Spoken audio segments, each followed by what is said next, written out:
If you're planning a trip to Kauai, Hawaii, and you're not sure how to start, then you are in the right place because I'm going to be explaining to you everything you need to know about planning a trip to the beautiful island. I'll also be giving you car-free options to visit the island in case you don't plan on renting a car while you're there.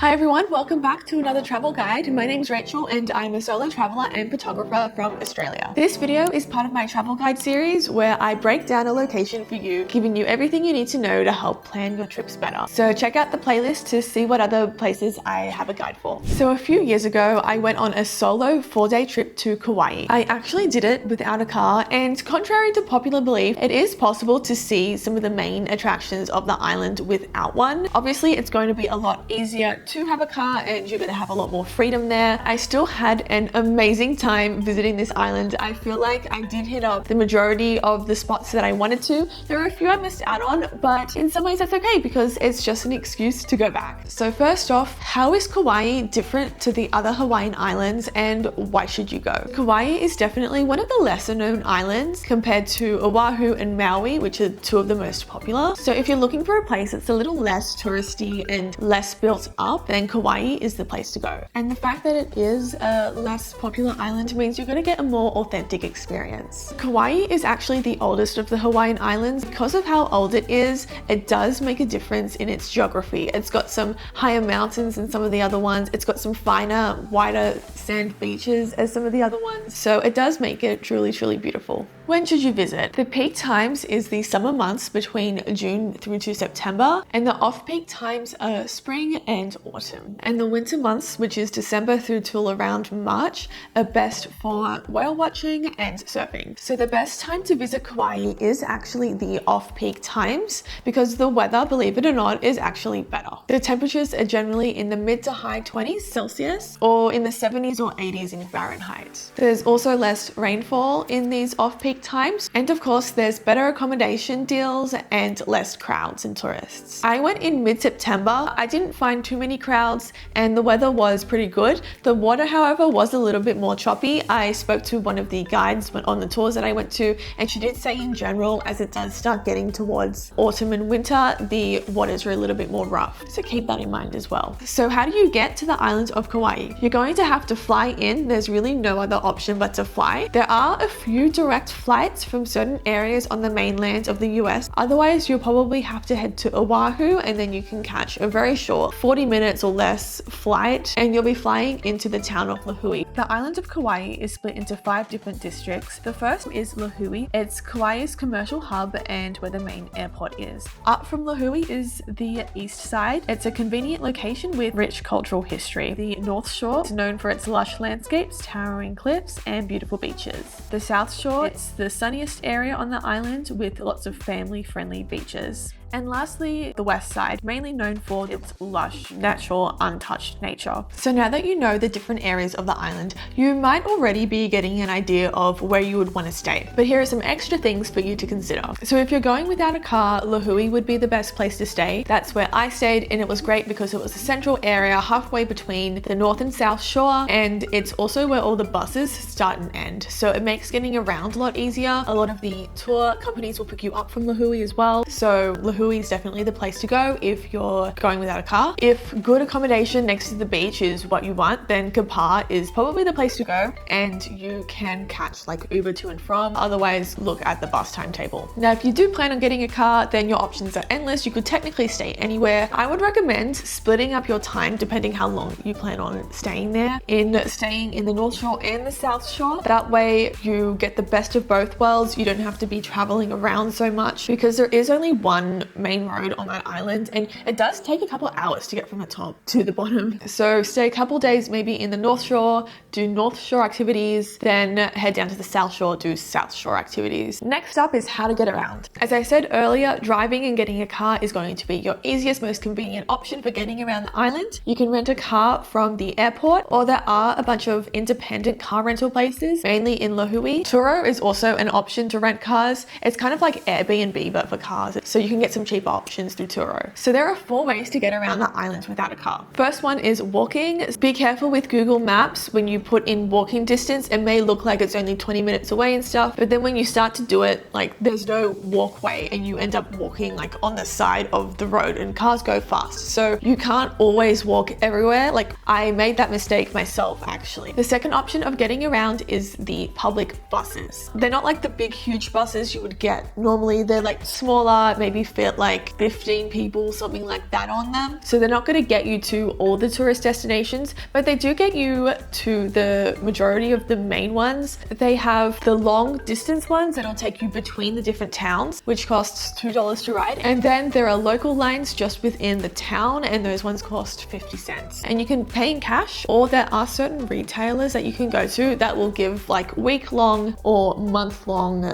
bus passes. They aren't always available if you go to get them towards the end of the month though. I tried to get a week-long one, and the guy said he ran out and couldn't give me any, so I ended up having to just pay for each ride. Make sure you download the Kauai bus tracker app. I'll leave a link in the description. It is very accurate, like to the second, so it's really good with tracking where the buses are. At the beginning of 2024, they did suspend all bus services on Sundays due to staffing issues. Now this may change later on in the future when you're watching this, so I'll leave a link below to the bus website so you can get the most up-to-date information. The third way of getting around the island is booking a tour. Now this is going to be your best way to get to the spots where the buses aren't able to take you. They have a range of different tours you can take. There is a land tour that'll take you along to the North Shore and stop off at like Princeville and some of the other main areas there. I'll link that one below. They do have hotel pickups. So for some of them, you may need to get to a certain area before this tour starts. So just look into what the bus route is, if you can get there or not. And the last and final way to get around the island without a car is Uber or Lyft. They don't service the whole island, but they do service the main area of Lihue and Kapaa. So you will be able to catch an Uber like to and from the airport. And I was able to use Uber in the South Shore as well. I never tried using it in the North Shore, so I'm not sure about that, but definitely Lihue and Kapaa, and maybe even some of the South Shore, you should be able to find it. Depending on how far you're going, it can be a little expensive though, but it's a good backup option. I would say as well, if you are in the South Shore like later at night, as far as I know, there might not be anyone servicing that area anymore. I went on a sunset Nepali Coast boat tour, and on the way back from there, I meant to catch the bus, missed it, didn't want to wait alone in the dark for an hour by myself for the next bus to come. So I tried catching an Uber. Eventually one ended up coming, but the lady I was speaking to did say that she's moving to Lihue and won't be servicing that area anymore. So I don't know, this was a few years ago, so maybe it's different now, but during the day you should be okay. I did get one during the day in like Popu area, and there are taxi services on the island. I never tried that myself, but you can look into it. You just have to make sure you call in advance. And now onto the fun part of the video, which is things you can do once you get there. Now, if a location is accessible without a car, I'm just going to put it down in the little label with a little check mark. Number 1, the Nepali coastline. I would say it is probably the most beautiful part of the island, and honestly, it's the main reason I wanted to go to Kauai in the first place. There are 3 ways to access the Nepali coastline. One is by helicopter, the other is by boat, and then the other is by hiking. You cannot drive on the Nepali coast. If you choose to visit the Nepali coast by boat, there are plenty of tour companies that'll do this for you, and there are all different types of boats on offer. There are adventure tours on raft boats that go very fast and go in and out of the caves,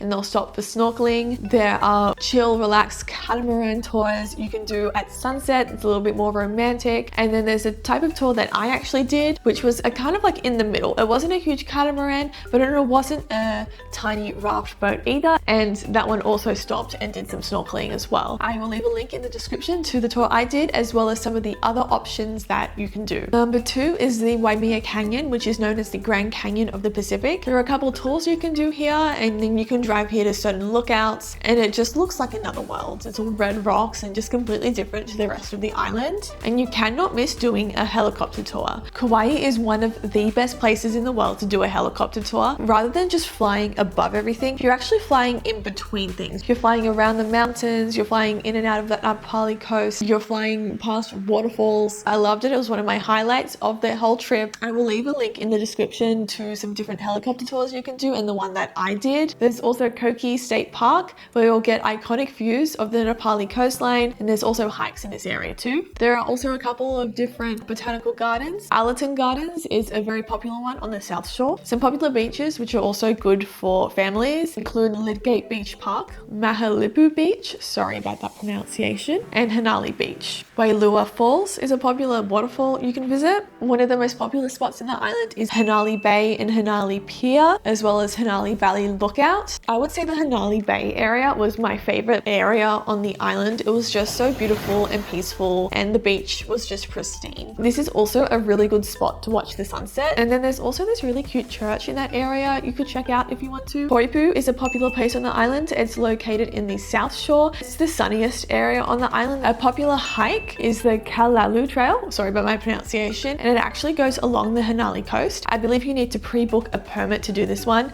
and it is actually possible without a car. They have like shuttles that'll take you to the beginning of the trail. Something to note about this hike though is it is very taxing and difficult, but you are going to get some amazing views and be able to like look at the beaches along the Nepali coast. I know there's a lot of people, they'll just do some of it as much as they can get done in the day and head back rather than doing the whole thing. But yeah, it's something to consider if you're into hiking. Another potential hike you could do is the Sleeping Giant hike. I had this one on my list to do, but I ran out of time and didn't get to do it. It's located in Kapar, and the local Kapar bus route will get you close to the beginning of the trailhead. A family-friendly activity is the Smith's Fern Grotto boat tour. You go along the river and they stop at an area where you walk through the jungle and take a look at ferns that actually are growing upside down, and they do some Hawaiian singing and dance performances throughout. So it's really cute and it's good for all ages. In terms of food, I recommend stopping off at the Kapar food trucks. I had a really good poke bowl here.